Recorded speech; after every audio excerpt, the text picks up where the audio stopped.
नमस्कार, राष्ट्रपोस्ट से मैं पवन केसवानी।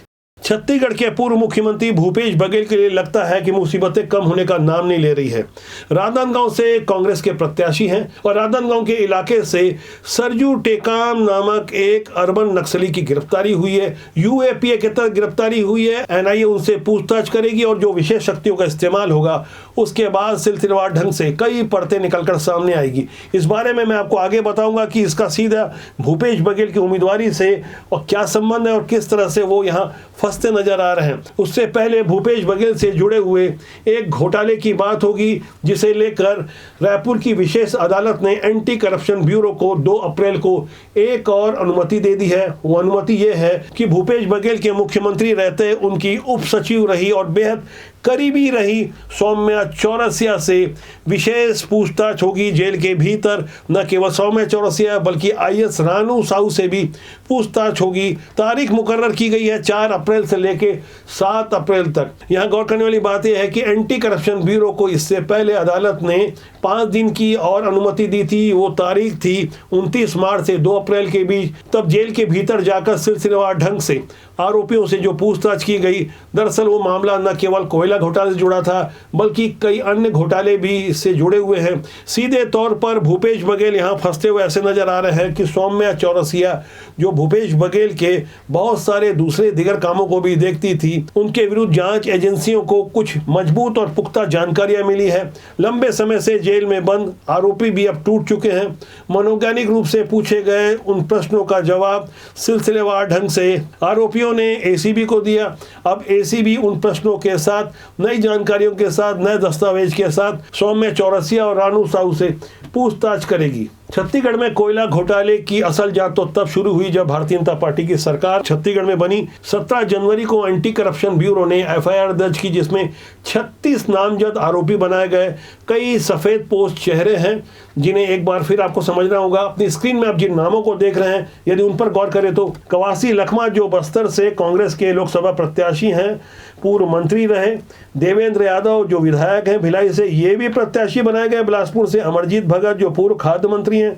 बृहस्पति सिंह, जो रामानुजगंज से विधायक थे, इन्हें टिकट नहीं दी गई, ये भी बागी हो चुके हैं। गुलाब कमरो, जो पूर्व विधायक रहे। शिशुपाल सौरी, ये भी पूर्व विधायक रहे। चंद्रदेव राय, ये भी पूर्व विधायक रहे।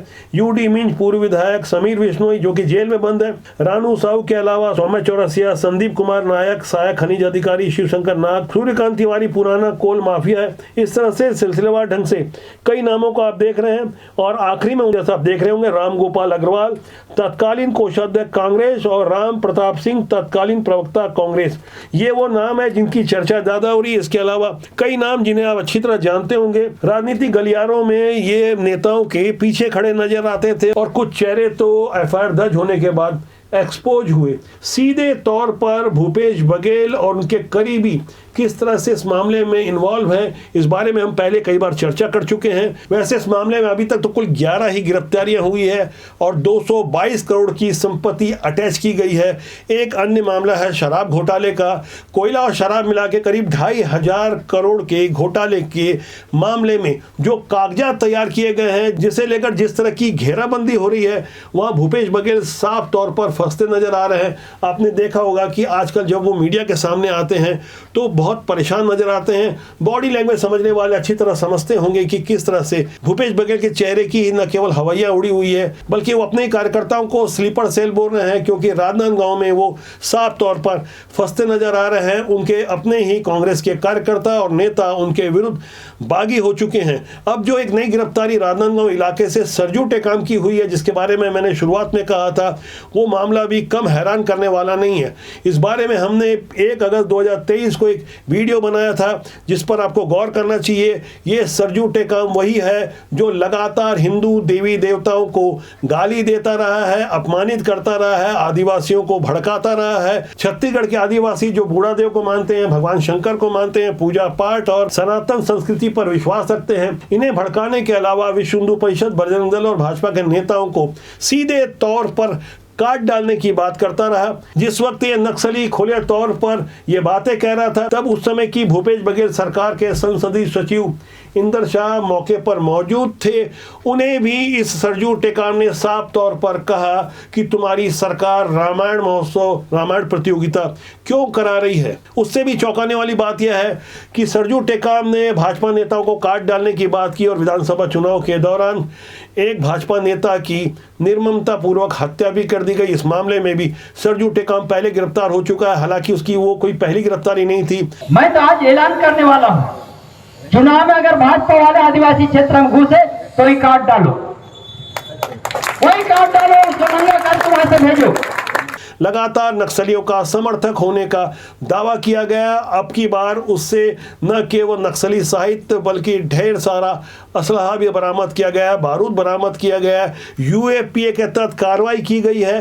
एनआईए अब जांच करेगी और सीधे तौर पर पता चलेगा कि किस तरह से पूर्ववर्ती भूपेश बघेल सरकार का संरक्षण मिल रहा था, जिससे ऐसी देश विरोधी विचारधारा पुष्पित और पल्लवित हो रही थी, जिसका सबूत आपने अभी वीडियो में देखा कि किस तरह से उस समय के कांग्रेस के विधायक, संसदीय सचिव मौके पर मौजूद थे और उस समय की सरकार सरजू टेकाम के विरुद्ध कोई कार्रवाई नहीं कर रही थी। अब जो सिलसिलेवार ढंग से गिरफ्तारियां हो रही है, जिस तरह से भूपेश बघेल की परेशानियां बढ़ती जा रही है, हमारे पास जो इनपुट आ रहे हैं उसके अनुसार बहुत जल्दी भूपेश बघेल के विरुद्ध भी शिकंजा कसा जाएगा। उसके बाद जाहिर तौर पर राजनीतिक क्रिया प्रतिक्रिया होगी, लेकिन जिस तरह से राष्ट्रीय स्तर पर अरविंद केजरीवाल और हेमंत सोरेन जैसे मुख्यमंत्रियों की गिरफ्तारी हो गई, तो पूर्व मुख्यमंत्री भूपेश बघेल भी यदि गिरफ्तार हो जाएं तो इसमें कोई आश्चर्य नहीं होगा। पहले माना जा रहा था कि ऐसे लोगों की गिरफ्तारी से उन्हें लोकसभा चुनाव के दौरान सिंपैथी या सहानुभूति का फायदा मिलेगा, लेकिन ऐसा कहीं होता नजर नहीं आ रहा है। ऐसे देश विरोधी लोगों को जनता अच्छी तरह पहचान चुकी है, चाहे कोई कितना भी बड़ा हो, लेकिन जो देश विरोधी कार्यों में लगे हुए लोगों को संरक्षण प्रदान करेगा, घपले घोटाले करेगा और खुद को कट्टर ईमानदार बताते हुए देश की जनता के साथ धोखा करेगा, तो उसे अब जनता बख्शने के मूड में नहीं है। सोशल मीडिया का दौर है, यहाँ कुछ नहीं छुपता, तुरंत क्रिया की प्रतिक्रिया आ जाती है। राजबोध आपका अपना जनमंच है, जिसका सूत्र वाक्य है राष्ट्रीय सर्वोपरि। तो आज के अंक के लिए इतना ही। मेरा आपसे आग्रह कि चैनल को देखें, लाइक करें, शेयर करें और सब्सक्राइब करना न भूलें, जिससे आपको और हमारा साथ ज्यादा मजबूती से लंबे समय तक बना रहे। नमस्कार।